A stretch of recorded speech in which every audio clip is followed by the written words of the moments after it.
Masoud Pezeshkian delivered one of the most defiant speeches I've ever heard from an Iranian president in years here at the UN General Assembly. Sitting in the press box on the fourth floor, I normally need an earpiece to catch every word, but this morning I had to take it out. His voice boomed through the assembly room. Pezeshkian was visibly angry, unloading on both the United States and Israel for their June attacks on Iran. He accused both of violating international law and appealed to delegates to uphold the rules of war. He called Israel's actions savage aggression, accused it of genocide in Gaza, and said European countries' decision to trigger snapback sanctions was carried out at the behest of Washington, branding them illegal and illegitimate. He even brought photos of women and children killed during the 12-day war.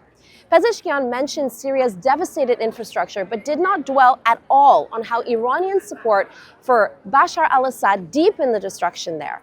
And speaking of Syria, history was made today when President Ahmed al-Shara took to the podium. It was the first time in 6 decades that a Syrian president addressed the UN General Assembly.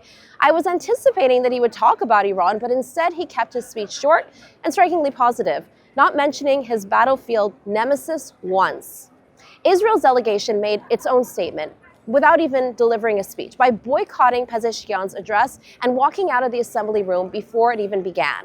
And while Iran's president declared that his country has never sought and will never seek to build a nuclear bomb, European diplomats were at that very moment urging Tehran to return to direct talks with the US, warning that time is running out before sanctions snap back.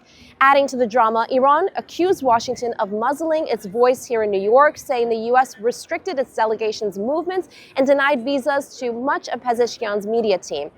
For his part, Ukraine's President Volodymyr Zelensky warned that Russia's interference in Moldova mirrors that of Iran's meddling in Lebanon, and that the world's response was not enough.